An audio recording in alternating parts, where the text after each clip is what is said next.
Off beat को समझे। मैं फैमिली से पूछना चाहूँगा कि ऑफ बीट क्या होती है जिसके पीछे चल पड़ते आप। बीच में एक ऑफ बीट होती है जो कि असल बात नहीं होती, कोई ऐसी बात होती है जिसको डिस्कस करने की ज़रूरत नहीं होती और सडनली पेशेंट को ऐसी बात कह देता है। उसकी बीवी कहती है कि आप जो नशे में धुत होकर घर आते हैं तो इससे बड़ी तबाही आती है, और वो कहता है कि तुम्हारे अब्बा रिश्वत नहीं लेते थे, अब रिटायर हो गए हैं तो नेक हो गए। तो बीवी को बेचारी को ये पड़ जाती है कि अब मैं अपने अब्बा की रिश्वत को कैसे डिफेंड करूं, हालांकि ये ऑफ बीट है, मौजू ये नहीं है।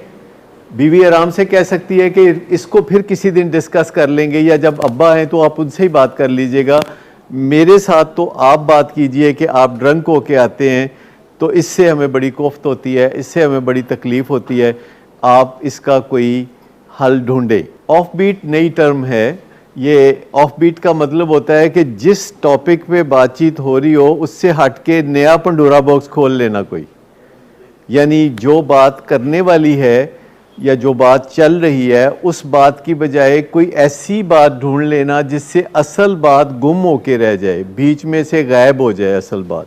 इसका तो यानी इससे कोई रेलेवेंस नहीं है। ऑफ बीट की बात यह है कि जब पेशेंट्स की फैमिली के साथ कोई बात हो रही हो, जिनकी बीवियां भी ये मामले को देख रही होती हैं कि उनका खामद ड्रग्ड होके आता है या अल्कोहलिक होता है और ड्रंक होके आता है, तो उनकी वाइफ्स को सबसे जो पहली हिदायत होती है वो ये होती है कि अपनी जो नफ्सियाती हिफाजत है और अपनी जिस्मानी हिफाजत है उसको गारंटेड करें, और उसके लिए जब ज़रूरत हो तो नफ्सियाती दूरी पैदा करें, यानी बातचीत ख़त्म करके डिस्टेंस पे चले जाएं। इसको हम नफ्सियाती दूरी कहते हैं।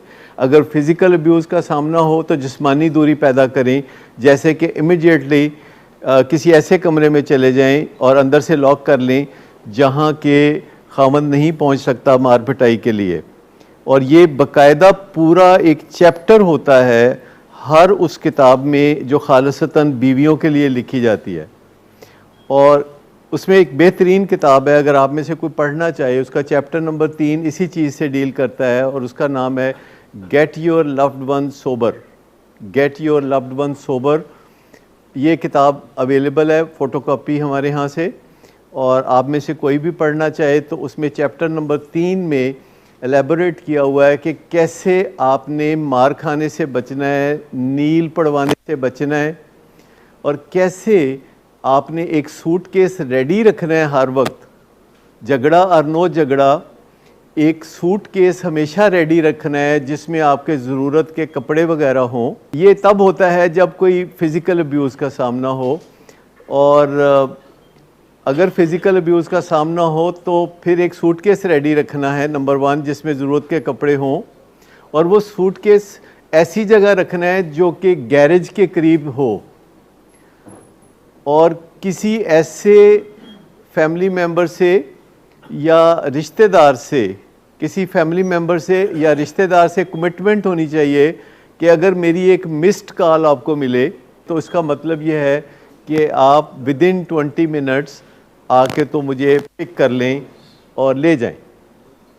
ये इतना इम्पॉर्टेंट मसला है, फ़िज़िकल अब्यूज़ का मसला इतना इम्पॉर्टेंट है, और जो वायलेंस है जो ड्रग्स के साथ वो बसता है, ये इतना इम्पॉर्टेंट मसला है कि ये ड्रग्स से भी ज़्यादा इम्पॉर्टेंट मसला है कि जो वायलेंस है इन द फैमिली वो किसी की जानिब से ना हो, ना वालिदैन की जानिब से हो और ना ही पेशेंट की जानिब से हो। इसको प्रिवेंट करना बहुत इम्पॉर्टेंट है। नंबर 1 प्रिवेंट करने का तरीका है कि आप पेशेंट को प्रोवोक ना करें। नंबर 2 आप कुछ रिलेटिव्स को लूप में रखें जो कि पेशेंट के इल्म में हो कि अगर मैं ऐसी कोई हरकत करूंगा तो सारे रिलेटिव्स एक्शन में आएंगे। नंबर 3 अगर इमिनेंट फ़िज़िकल अब्यूज़ हो तो 15 पे कॉल करें, जो कि 15 मिनट्स में पहुंच के प्यार से समझाते हैं कि ऐसा नहीं करना। नहीं, इमोशनल अब्यूज़ पे ये सब कुछ करने की ज़रूरत नहीं है। इमोशनल अब्यूज़ का मतलब है कि आप जज्बाती दूरी इख्तियार करेंगे। जज्बाती दूरी का मतलब है कि आप पेशेंट के साथ अपना जो इंटरेक्शन है, जो डायलॉग है, उसको रोक देंगे और आप उसको प्रोवोक भी नहीं करेंगे और आप उसको अनेबल भी नहीं करेंगे और आप कुछ फासले पे ज़िंदगी गुजारेंगे जैसे कि दूसरे कमरे में, लेकिन आप अपनी बॉडी लैंग्वेज से उसको प्रोवोक नहीं करेंगे। अपनी बॉडी लैंग्वेज को कंट्रोल में रखना है और प्रोवोक नहीं करना।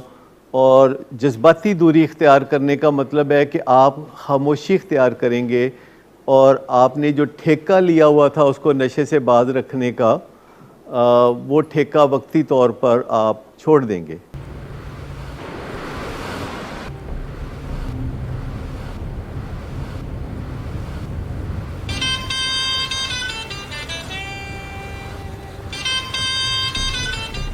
अच्छा, तो अभी तक तुम्हारा इस चीप लड़की के साथ चक्कर चल रहा है? तुम कौन होती हो मुझे पूछने वाली?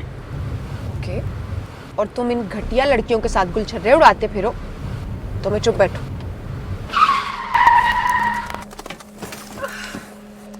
Get out.